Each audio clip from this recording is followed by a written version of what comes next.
صاحبي عازمك على ضحك خام على الصبح، يلا بينا بس ايه عد الجمايل. الفيديو ده تشيروه يا جدعان. انا مصري زملكاوي بشجع نادي الهلال السوداني ضد النادي الاهلي. بقول للاعيبه الهلال السوداني ماتش الاهلي بالنسبه لكم يا رجاله حياه وموت. 90 دقيقه يا رجاله في الملعب، لازم تفوزوا على النادي الاهلي زي ما عملت لهم رعب في القاهره وخافوا منكم. 90 دقيقة الماتش الجاي بالنسبة لكم حياة وموت. المروحة هتنزل على لازم دماغي. تفوزوا على النادي الأهلي يا رجالة. انتوا رجالة، لازم تفرحوا جمهور الهلال السوداني. لازم نفرح يا رجالة.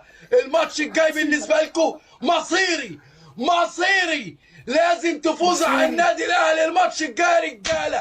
كلنا وراكم لعيبة الهلال، كلنا وراكم يا رجالة. كلنا وراكم يا رجاله، كلنا وراكم يا رجاله.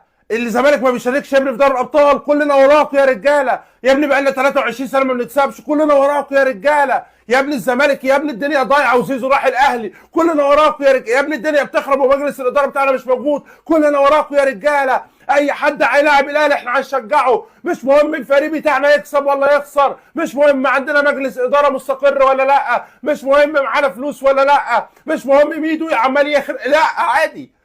طب ميدو تصريحاته مفيش مشكله، انا المهم عندي بالنسبه لي ايه؟ اشجع اي فريق هيقابل النادي الاهلي. احنا قسما بالله لو بذلنا ربع المجهود اللي احنا بنحرقه علشان الكره والحقد والغل بتاع تجاه النادي الاهلي، وعلشان نوقع النادي الاهلي، وعلشان يعني اقول لك ايه، طيب يا اسطى احنا لو بذلنا ربع المجهود ده احنا كان زماننا دلوقتي ابطال القاره، احنا كان زماننا دلوقتي بننافس الاهلي على مين اكتر فينا في البطولات القاريه. بس انا اكتشفت حاجه، هو كده تقريبا ايه الاهلاويه كده ولا اخواتنا الاهلاويه كده المفروض يتفائلوا.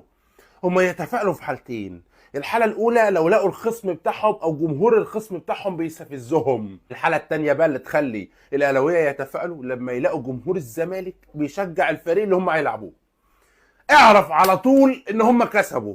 انا مش عارف يا ابني انت منظرك قدام نفسك ايه يعني. طب انت منظرك قدام نفسك يا عم شجع يا عم الهلال السوداني، يا عم خلاص تمام، احنا عارفين يا عم ان انت بتكره الاهلي، شجع الهلال السوداني بس اسكت بينك وبين نفسك. انت مش مكسوف وانت طالع بتشجع فريق وانت اساسا مش موجود في نفس البطوله اللي انت بتشجع الفريق ده فيها؟ يعني انت بتشجع الهلال السوداني ده بتاع الربابيكيا جه يا راجل، بتاع الربابيكيا جالي تحت البلكونه دلوقتي، الزول السوداني جالي مش عاجبه الكلام.